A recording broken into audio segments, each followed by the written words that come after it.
Hello everyone and welcome. I'm Beastly Eel, and in today's video we're going to be doing a Marvel character spotlight on Indy.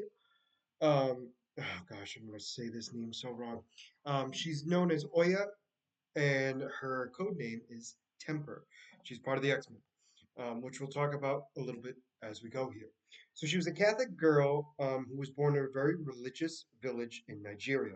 When she was 14 years old, her mutant gene activated in Oyo City. The X-Men identified such a manifestation using the mutant tracking technology of Cerebra, being one of the five mutants that emerged following M-Day. Um, Indy's abilities developed erratically. As a result, the advent of her capacity of rechanneling temperature led her to burn her village down and to accidentally kill her family and friends, making her feel like she's a monstrosity. A paramilitary group was hunting her down, and she desperately hid in a chapel in Delta State, where she accidentally froze some of the men hunting her. The prominent X-Men member Storm prevented the troops from harming Indy and also brought the frightened child into contact with the mutant messiah Hope, who calmed her down and stabilized her powers. In control of her abilities, Ida unleashed flames to scare her aggressors off. Having no living family left, she joined Hope and other awoken mutants, who were dubbed the Lights. Under the guidance of Rogue, the Lights traveled around the planet to stabilize other young mutants in need of assistance. Their final destination was Tokyo, where the last light had been found. Although astonished and feeling hopeful due to the adventure, Indy soon realized herself and her fellow colleagues struggling with their emotions. Afterwards, they marched into the headquarters of the X-Men, the Isle of Utopia. Examined by Dr. Nemesis, Indy was diagnosed to be in perfect health condition, where she was very confused by. She also quietly submitted to the X-Men's training classes. When she faced the proposition of adopting a mutant code name, she chose to name herself Oya, after the goddess of magic. Her decision was purposely so she could wish to embrace the idea of blasphemy that came from her own perception of being a monster. Many nations of the world directed their efforts to combat mutant kind following a terrorist psychic attack performed by Quentin Quire. The incident had been orchestrated by the New Hellfire Club, a band of wealthy children who wished to profit from mutant hate and commercializing Sentinels. In addition to their popularity being ruined, the X-Men celebrated the inauguration of the Museum of Mutant History in San Francisco. Since Indy demonstrated she agreed with how Sentinels were deployed to massacre mutants, her colleagues, especially Laurie Tremette, took her to the opening event. Counting with this surprise fear, the Hellfire Club subdued the X-Men and prepared a bombing. She was able to evade their attack and hide from the villains. The leader of the X-Men, Cyclops, psychically suggested that Indy to neutralize the threat, while his opponent, Wolverine, demanded her to lay low until he arrived. Considering herself to be able to end the terrorists, Indy incinerated the Hellfire agents to death. Thanks to her intervention, no innocents were harmed, sorry, and she believed that the murder represented what being an X-Men meant. This decision led to physiological issues within the X-Men. Wolverine vocally objected to how Cyclops treated the young mutants under his tutelage as soldiers. The two X-Men brutally attacked each other as the Hellfire Club attempted to destroy Utopia. The mutant youngsters prevented a catastrophic event. Following the crisis, Wolverine chose to leave Cyclops, Utopia, and the X-Men altogether. In Westchester, he rebuilt the Institute where the X-Men used to live. With Cyclops' blessing, Indy was separated from the other lights and enrolled at the new Jean Grey School of Higher Learning, despite Hope's initial objection. As a student, Indy proved to be brilliantly dedicated despite her confusion regarding her status as a mutant. The Hellfire Club regarded the school as a threat to their business and attempted to prevent its reopening. During their attack, Indy met the young alien Brew, who suggested who she challenged his brutal nature by being kind. She also met Quire, who was forced by Wolverine into the school to reform himself. Both boys showed to be infatuated with Indy. As the weeks went by, she proved to be a model student in the school. Under the radar, the Hellfire Club established themselves in Westchester.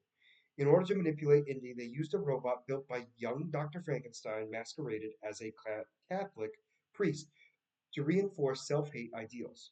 Behind the backs of her friends and teachers, she met with the priest. This gradually affected Indy's attitude, who started to treat others in a mean way. Finding her behavior weird, Brew investigated the situation, but was mortally wounded by the Hellfire Club. Meanwhile, Indy embraced her damnation, accepting Quire as her lover. Brew was found and nursed by the X-Men. The tragic outcome led Indy to feel immense guilt and feel disillusioned. This also made her distance herself from the false priest controlled by the Hellfire Club.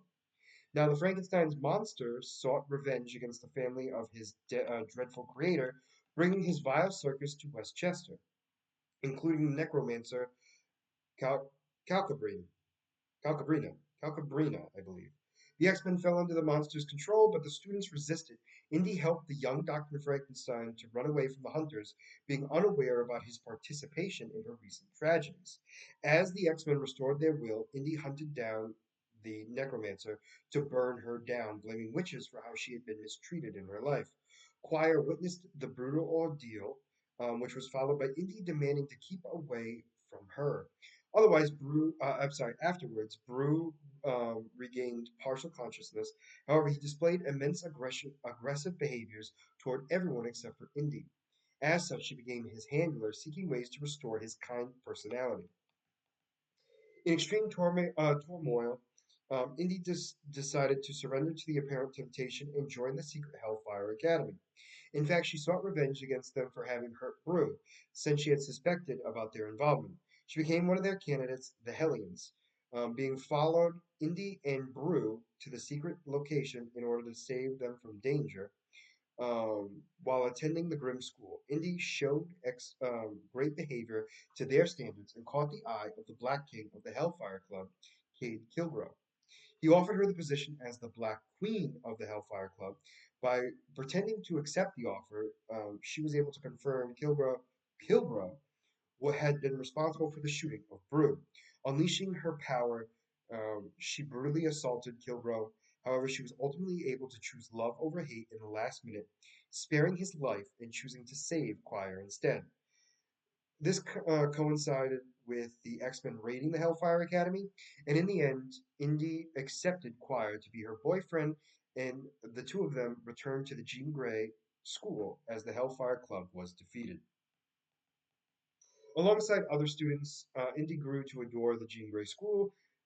Ironically, Quire became a teaching assistant due to his performance. Indy established a living room in the woods of the school where she had advised Quire as he struggled with his new condition.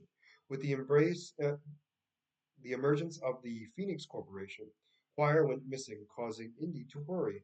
This led her to crash with her colleague Armor, being prepared for the Phoenix Corporation to attack, Indy prepared herself facing the faithful John Breakscott. They wished to prevent the rise of Apocalypse by eliminating um, Indy's friend, Evan. By joining Armor, Indy was able to lead the students to stopping Breakscott. She followed Quire to the alternate future where the Phoenix Corporation was envisioned to prevent the war between Phoenix and Apocalypse. There, they argued about their situation, and in the end, Indy executed the adult version of Quire, who had succumbed to the Phoenix. Back to the present, Quire abandoned the school of Jean Grey to join the Hellfire Club, which marked the end of their relationship. After a while, Indy had left the school and began to travel with the time displaced original X-Men. In one of their adventures, they found themselves in Paris, and Indy had the chance to visit the Cathedral of Notre Dame. There, she had reflected on her journey, realizing she no longer saw herself as a monster. Yet, she cried out to God, expressing the pain for how difficult it was to be different. So, oh. Sometime later, she had approached the boy named Ronnie, who asked her out on a date, and then they met at a place of his choosing. and then he took her to an outdoor cinema session with live music. Indy had thoroughly enjoyed their date, her first since ending things with choir. But as they were leaving, they were bothered by some older, inappropriate guys, and Ronnie confronted them, ending up getting punched and forcing Indy to use her powers to protect him. After which, she realized his face was distorted, and he confessed that he was a mutant shapeshifter who had been exposed to the Terrigen cloud and contracted Mpox. Because of that, he had been using his powers to make his face appear normal. Upon hearing this, Indy reached out to Storm and asked her to get Ronnie to X Haven, where he could be treated. Before he left, he promised that he would ask her out on a second date if he survived the ordeal. Between the war between the Inhumans and mutants, Indy fought alongside Mutantkind, and after the destruction of the Terrigen Cloud, she decided to join the newly built Xavier Institute for Mutant Education and Outreach, where she re-encountered Quentin Quire. But she wasn't interested in spending any time with him. When the mutant nation of Kroka was established, Indy moved there and lived at the um, oh my gosh, Academos habitat with many of the other young mutants. Eventually, Indy took up a position of patrolling the waters there, alongside other mutants such as the vicious Necra and the bratty Bling. Yeah, Bling, sorry, with whom she had formed a deep friendship. When confronted by mercenaries and pirates, Indy and Necra got involved in their assassination. Not being sanctioned to it, they infringed the law were sentenced to the pit of exile.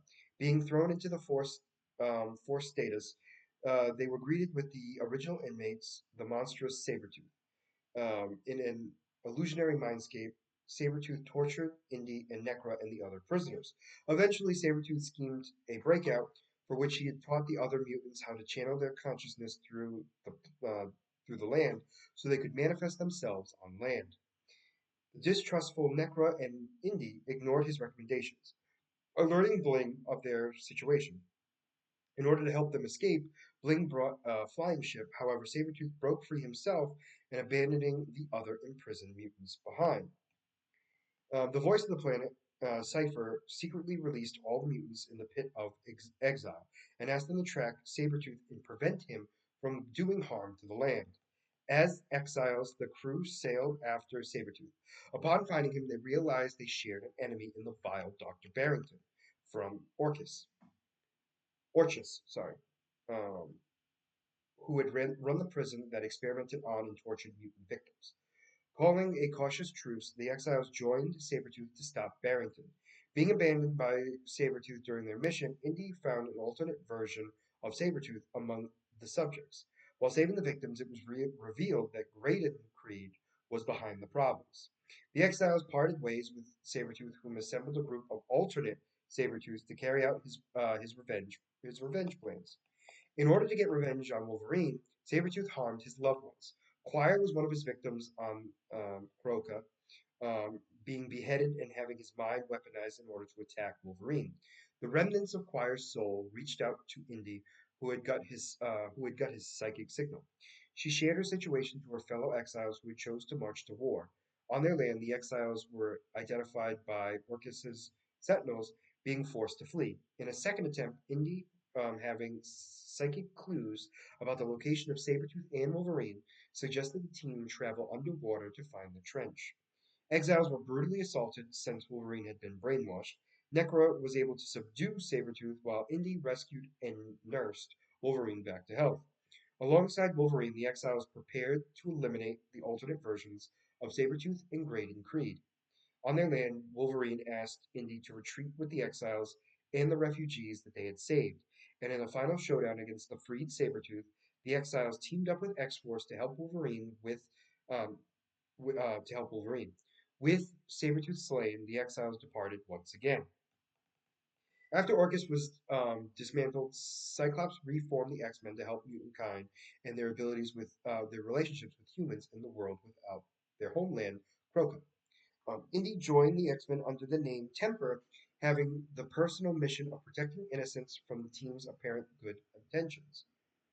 One of her teammates was Quire, which highlighted their opposing natures in the past, while he had the while he was a prestigious agent of X-Force, and she had become a convicted criminal in Mutant Paradise. So her powers, she was one of the first mutants to be activated during the M Day, or after M Day, I should say. She has temperature manipulation. So her abilities only work if there's heat around her, which then she can create ice. If she's in a cold location, she can create fire. So she needs the opposite to be able to manipulate temperature. Um, so with that, she can create fire, she can cold and ice generation as well. She has the ability to bond lights. Her weaknesses are obviously that she needs to make ice. She needs fire to make ice, and she needs ice to make fire. So basically, hot for cold and cold for hot, and that's really the only way that she's able to be able to do so. I thought this was an interesting character because she's part of the X-Men crew now, one of the prominent members at this point, and especially when we're going to be getting a new group of X-Men, and she's a perfect candidate because she's never been seen before in live action, and she's only been around since 2010, and she's a prominent member of the X-Men at this point in the comics, where it'd be a good idea to have her kind of get inside the X-Men train in the MCU. But let me know what you guys thought about this character spotlight in the comments down below. Did you like it? Did you not? And also, if there's a character you'd like me to do a character spotlight on, please make sure to let me know in the comments down below. Other than that, this is going to be Beastly Eel signing out. Have a wonderful night. Bye bye.